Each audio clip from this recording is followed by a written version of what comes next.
Welcome to The Hill's Coronavirus Report. I'm Steve Clemons, editor-at-large of The Hill. Each day, we are interviewing consequential leaders and innovators in the battle against the coronavirus. 42 million Americans are officially unemployed. A global pandemic has paralyzed the nation and much of the world. And keeping Americans at home and, for the most part, away from each other, people are just desperate. Businesses are desperate. Many in government are trying to figure out a smart way forward. But that was all true last week. And then George Floyd was allegedly murdered by a now former policeman, now in jail and charged for the crime, sparking a global set of protests rocking cities all over America and in major capitals around the entire world. The demeaning and degradation of people of color, the demeaning of anyone deserving of decent respect and citizen to citizen, neighbor to neighbor camaraderie is not what we should be doing in these tough times. But many feel that the call for kumbaya has not been working. More is needed. The White House, for the most part, poured fuel on the flames, glorifying shooting for looting, a phrase long associated with the harassment and murder of black Americans, or threatening to sick vicious dogs on protesters should they jump the White House fence was not necessarily helpful, and subsequently calling for a Make America Great Again rally in Lafayette Square. My next guest is a congressman from Maryland's 6th District, the first declared candidate for the Democratic nomination for president who was recently withdrawn from the race. A person who is often called for balanced, pragmatic solutions to the nation's biggest problems. Today, we will discuss it all, how to think about moving America forward in the time of the COVID crisis, and how to restore trust in a tense, divided, and convulsing society.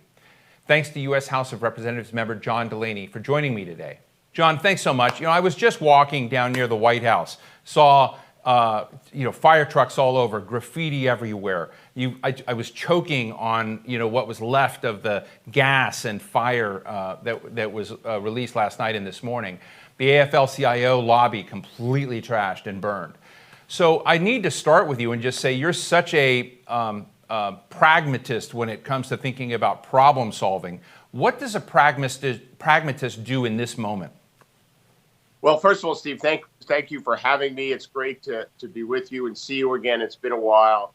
It is a very tough time right now for our nation. I mean, our major cities are burning, and there's such anguish. And as you said, the president has been spewing kind of a venom and not showing the leadership that we need. I mean, clearly there are two things going on right now. One, there are protests, legitimate and incredibly important protests, where people are stepping forward and saying, we've had enough of this. We need a sea change in how we think about race in this country, and in particular, how we think about what's happened to black men in terms of police brutality. But then within these protests, we obviously have people who are engaging in looting and violence and rioting.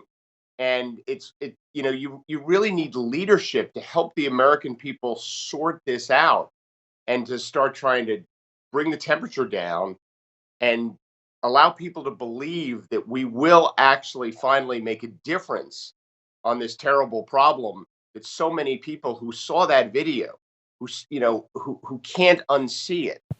And it's really triggered an emotion in so many Americans that has been there for a while, but I think this is different. It was so graphic, so horrific. And, just to see a murder like that so clearly before our eyes, I think the American people are broadly demanding change. And we have to respond to that. We have to act on that. That actually does involve finding solutions and getting things done, because the time for talking about this stuff is long gone. We actually have to make some fundamental and structural change. But we also need leaders to bring the temperature down. And to, appeal to our better angels, not the worst sides of who we are right now. What would you tell the President of the United States right now if you could? I would tell him to lead. I would tell him to think about the great leaders historically in this country and what they've done at these kind of moments. And again, to use the Lincoln phrase, they've appealed to the better angels of who we are. And that's what we need from our president. And that's not what we're getting. I mean, you can condemn violence and looting while also leading and trying to appeal to the better sides of people. As I just outlined, we already had a lot of problems in this country before this murder in Minneapolis, and many other. I mean, frankly, it's not just the murder in Minneapolis that has exploded this. We had Ahmaud Arbery in Georgia. We've had many other cases. So I just want to acknowledge that. But before that, we had the COVID crisis, and the COVID crisis has people at home, people on edge. We have 42 million unemployed. And you have written that we need to find a way forward on that front. And I would love to hear how you balance and how you think about what the health guardrails of bringing the economy back online needs to look like. So I think it starts by looking at actually the facts and the data. When coronavirus first hit this country several months ago, we didn't understand nearly as much as we do now. And the lockdown was the appropriate response because we were particularly worried about hospitals being overrun. I mean, this thought of people in parking lots of hospitals not being able to get care was really what galvanized the nation to shut down in many ways. Now, as we've seen this unfold, we've learned that this virus disproportionately impacts older Americans or Americans with pre-existing conditions. And in fact, if you're not a senior and you don't have some kind of a pre-existing condition that makes you vulnerable, the chances of you really having a very bad outcome from coronavirus are very low. So that clearly, number one, should inform how we approach it. People who are older, who have pre-existing conditions, need to really stay isolated and quarantined. But it is important for the rest of the country to start getting back to work because, you know, to have good public health, you need a good economy. To have a good economy, you need good public health.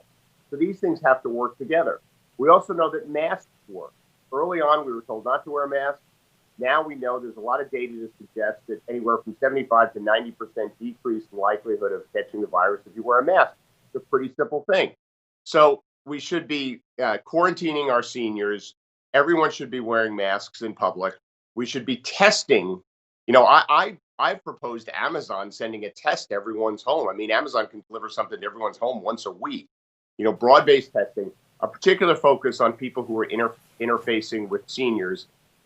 But I think the rest of the country has to kind of start getting back to work because where our economy is going and the negatives associated with that, you know, not only the debt we're leaving the next generation. If you look what's happening to global poverty, you know, 20 years of progress in terms of lifting people out of poverty have been reversed in the last couple of months because of this. Mental illness, depression, domestic abuse, all these other negatives have to be factored into the decision. And we have to understand that this decision fundamentally is about trade-off. We wish we didn't have to make this choice. We wish there was no coronavirus, but there is one. And so we've got to be smart and we've got to, you know, not second guess ourselves. We've got to realize we'll probably make some mistakes, but we've got to start reopening the economy.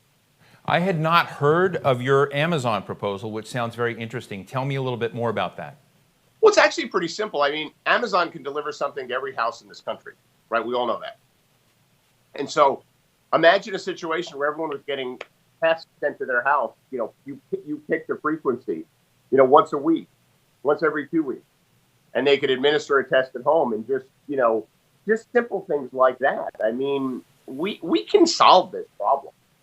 And can we get, I mean, I hate to, you know, sound like a flat earther that doesn't know what our manufacturing capacity is, but, you know, those right now who believe that America could manufacture, put to anything, you know, solve all these problems. You're a businessman. I think it's really rocked our confidence in our own country that we haven't been able to produce the level of tests that we need nationally. So how would you solve that? And you were running for president of the United States. So let's just put you in there in an imaginary way. Say, how would you fix this? So what I would do right now is I would look at the most promising treatments and vaccines, and there are several out there. In fact, the pace of innovation has been extraordinary. If you think about how much progress we've made on both treatment and vaccines, I would take a look at the 5 or 10 most promising ones, and I would ensure that we have a strategy for manufacturing whichever one becomes the most promising, which may mean that we waste some money. And I get that, right? Because imagine there's 5 vaccines and you're not sure which one's the best. You actually want to start building the manufacturing capabilities for all 5, recognizing 4 of them may be wasted. But that's what you have to do to accelerate getting a vaccine to people by 2 or 3 months, which clearly justifies whatever amount of money you spend standing up the manufacturing capability. More broadly or more long term, I think we need a new program in this country called We Need It in America, where on an annual basis, the federal government identifies manufacturing capability that is important that we maintain in the United States of America. It doesn't have to be 100%, but some base level of capacity in things like chemicals that are important for pharmaceuticals, in high speed, and powerful microprocessors, things that we've allowed to really leave our country from a core manufacturing competency. We need to make sure that we have public policy in place that incentivize some of this manufacturing capability staying in our country. One of the issues we have with pharmaceuticals is a lot of the chemicals that are important, these APIs, they refer to them as, these compounds that are needed in pharmaceuticals, none of them are produced in the United States anymore. And we've allowed that to happen, and that's been a big weakness in our country right now. John, how do we solve some of the legal issues around bringing people back to work and dealing with their employment, their unemployment? I think there are two areas of law right out there that interest me right now. One is that when companies begin to call back their employees and those employees don't feel safe, my understanding is that their rights to unemployment will cease at that end, even though there may be an ambiguous health situation, or I don't know who arbiters that. The second bit of it, which has been debated, has been about the liability, particularly in elder care facilities, that the move to kind of move them in a way, I have my own brother works in one of these facilities and reminds me, said, hey, we're at risk too every day trying to save folks and protect them. And so there's the issue about liability. Is there not possibly a deal in there where you could find flexibility on both sides? Because I'm not seeing that happen. I'm seeing people dug in to various positions. But what are your thoughts? So my thoughts are we need some clear standards, and we need to recognize that the standards will evolve over time. But to the extent businesses are using good faith efforts to comply with the standards, then they wouldn't have liability. Now, to the extent they ignore the standards, or to the extent they're negligent in putting the standards in place, then they would. So I think this conversation starts with some guidance, either at the state level or the federal level, that says, based on what we know now, and by the way, in 3 months, we may update these based on new information, because again, we got to get back to this trial and error. We've got to get back away from this notion of like second guessing everything and realize there's risk inherent in everything we do. We need some clear standards based on what we know now. What are the best practices for a senior care facility? What are the best practices for a retail business? Those things need to be clearly laid out. If businesses follow those standards, then they don't have liability. And if they don't, they do. And as we learn new information, we may update those standards. Because businesses need some rules to follow. And we do that in all aspects. I mean, if you look at a construction site, right, there are OSHA standards for the things you got to do. People have to wear helmets, they got to wear vests. If they do those things, then there's not liability. If they don't do those things, there's liability. You and I have talked over the last couple of years about everything from AI, repatriating, funds back to America to employ workers, and to try to use either technology or, various interesting frames to rethink things and kind of put people back to work. In our last minute or so, I'd love to hear from you about whether you think the Biden team and Joe Biden, who would be the presumptive Democratic candidate, has those elements of John Delaneyism, if you will, in how he is likely to approach some of these challenges. I do. I think one of the things that I think the American people should be most comfortable about the vice president is he's committed to building a real team of experts around him and running the administration by relying on expertise. Our current administration is kind of a gut player. And I think the Biden administration is going to be very different. It's going to be people with expertise in their particular field. And the vice president is going to lean and rely on those people. So I think, for example, the vice president will have a very good forward-looking policy around artificial intelligence, but it's not going to be based on his own intuitive understanding of AI. It's going to be based on relying on experts. Have you talked to him lately? I've been in communication with the campaign about a couple of policy things, included what I just talked to you about, this We Need It in America policy.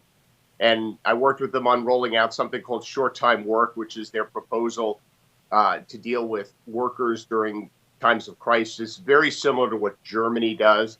So, yeah, we've been working on a couple of important economic policy areas. And then I'm going to slip one more in here about conventions. If the president gets what he wants, which is an unmasked, lots of people, a human jam convention, and the Democrats, I'm not saying they will, but have, a virtual convention, not a human jam, people, finding their digital space and making their choices that way, do you think that sells to the American public for your team?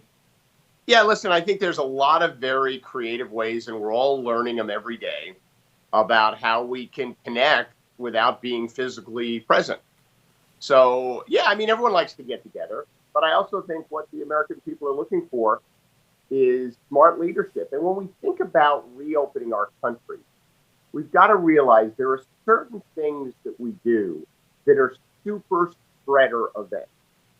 Going to sporting events, going to concerts, going to bars, and going to conventions. Those things spread this virus at a rapid rate, and it is not worth doing them. We're much better off, to the extent we're going to take risks, we're much better off taking risks on things that have real value to society, like public schools and universities. I'd much rather us push the envelope on opening schools up, right, as opposed to like pushing the envelope on opening up conventions or concerts. Nothing against conventions and concerts, right? But we all know those things spread. And so I think what they'll see in the Democratic Party is leaders who are being prudent, but also leaders who are going to use technology to connect us. We may have 5 million people at our convention connected digitally. Well, Representative John Delaney, thank you so much for joining us today on the Coronavirus Report. And thank all of you for joining us today. I'm Steve Clemons. We'll see you tomorrow. Be well.